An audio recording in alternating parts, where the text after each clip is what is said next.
Նախ այստեղ հնչած մի քանի մտքերին անդրադառնանք, հետո անդրադառնանք այն օրակարգին, որը քննարկում ենք։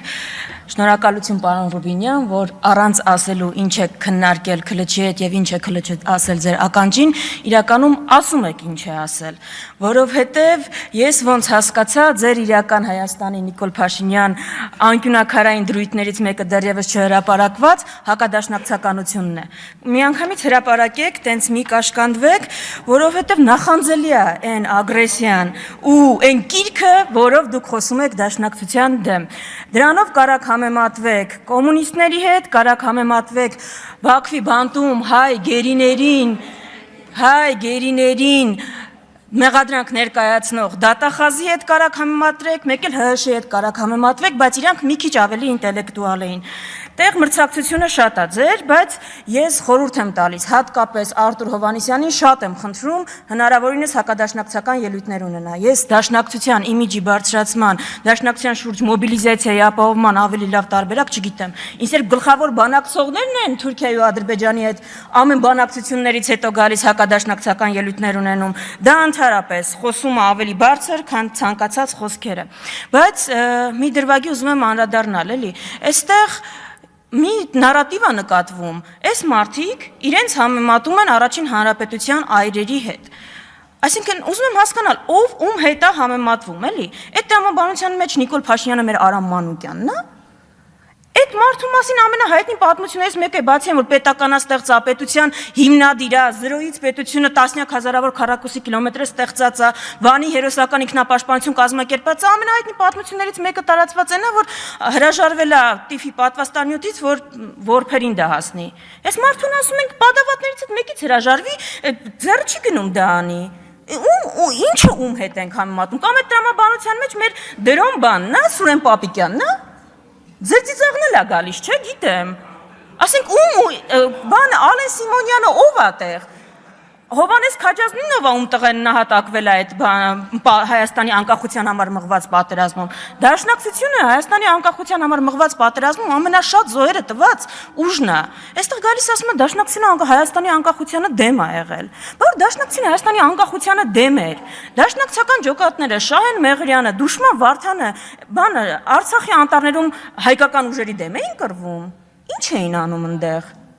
Այսինքն անկախության դեմ ու կողմ լինելը անկախության համար կռվելով չի արտահայտվում, այո, դաշնակցության ուժը երբեք չի եղել, որ գնացել է Ստեփանակերտի հրապարակում ու ասել է Արցախը Հայաստանն է ու վերջ։ Դա մենք չենք արել, որովհետև քաղաքականությունից մի քիչ ավելի շատ բան ենք հասկացել։ Եվ որ ավելի լավ պատկերացնեք, ինչ ուժի հետ մենք գործ ունենք, Ալեն Սիմոնյանը այս ամբիոնից տեսեք ինչ է նկարագրում, այն մարդու մասին ու վրա թքել է։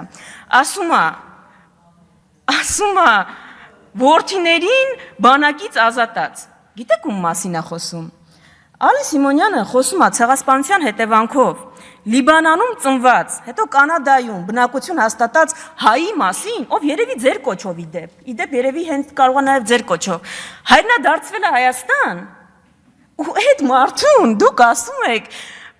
բանակից ազատած է տղաներին։ Այ տենց է, այսինքն ձեր են քայլարա դեպի տունը, բանա, հա, քայլարա, արի տուն, թքեն վրա դրադեղից տեղից։ Էտա, ձեր կոնցեպտը էտա։ Սփյուռքահայի 7 միլիոն սփյուռքահայի երեխաներին բանակից ազատած են անվանում։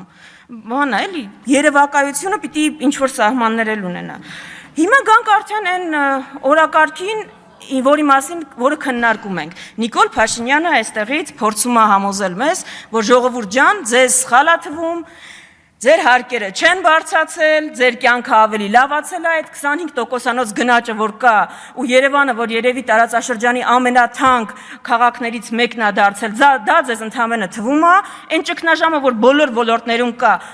Հայաստանում, Երևանում 5 րոպե անձրև է գալիս, Երևան քաղաքում ճգնաժամ է, ձյուն որ գալիս է, կատաստրոֆա է լինում, բայց դա ձեզ ընդհանրապես թվում է, դա միրաժ է, դուք լսեք Նիկոլ Փաշինյանի թվերը եւ ներկայացրած արդյունքները, ըստ որի ձեր եկամուտները ավելացել են, ձեր թոշակը ավելացել է ու դուք հիմա ավելի բարեկեցիկ եք ապրում։ Այս հարցին իրանք Հայաստանի քաղաքացին ավելի բարեկեցիկ ապրում, թե չէ, թող պատասխանի Հայաստանի այն քաղաքացին, որ 2018-ի համեմատությամբ ում համար հացը ավելացել է հացի գինը 35%-ով, 440 դրամից դառնալով 600 դրամ, ում համար մակարոնը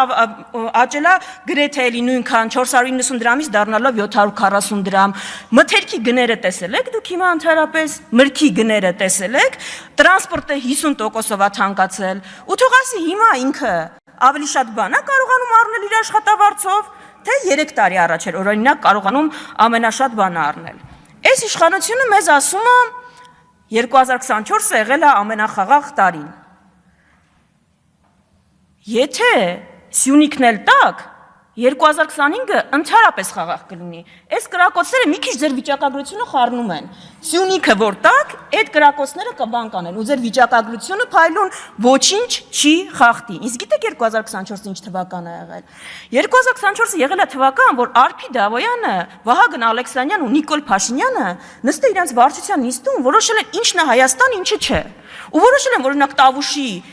գյուղերը, տարածքները Տավուշից դա Հայաստան չի։ Եղբայր, ով է ասում Հայաստան չի։ Մեր վարչությունը։ Ես որոշել եմ Հայաստան չի։ Շուրնուխեն կեսն էլ Հայաստան չէր։ Ով է ասում, ես եմ որոշել։ Ոնց ես որոշել, ինչ կապ ունի, ժողովրդավար երկրում ենք։ Ու 2024-ը եղել է տարի, երբ որ դուք առանց այդ բանը երկու երկրների հանձնաժողովների համաձայնագրի ԱԺ-ում հաստատման միջև է տանելը Տավուշից մի ընդհատեք ընդհատողներին ուրեմն լսեք ինձ պարոն Խաչատրյան նախ սուս մնացեք երկրորդը նախ լրեք հետո իմ հետ խոսեք հարգալից հետո միացեք ձեր չափերը լավ չեք գծում ուրեմն ես կգծեմ հիմա ու հանգստացեք ասեցի հանգիստ շարունակեք տիկին Վարդանյան վերականգնել չեմ ապահովելու շարունակեք ձեր ելույթը Ատենց շարունակեք ձեր ելույթը շարունակեք ձեր ելույթը շարունակում եմ հանգիստ հիմա առանց այդ հանձնաժողովի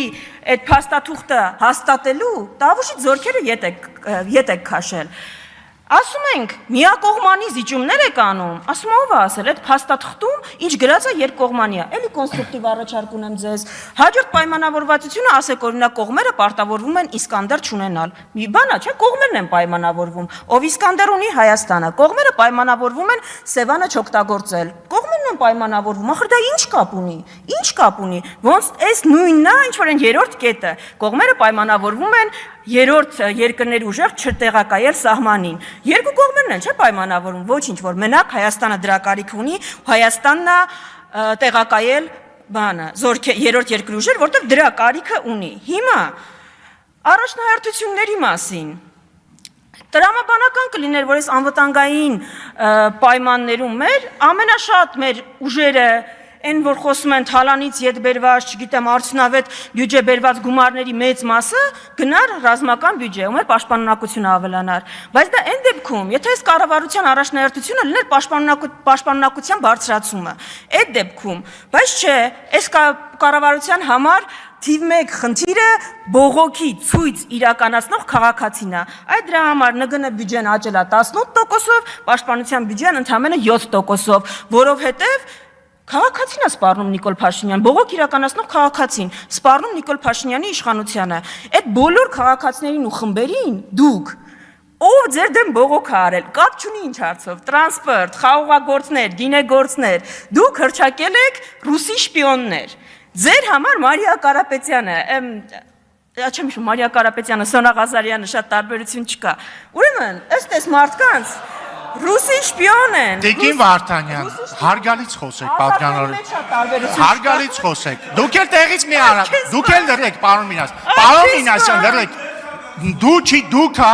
ու հանգիստ դու չի դուքա։ Այո շատ,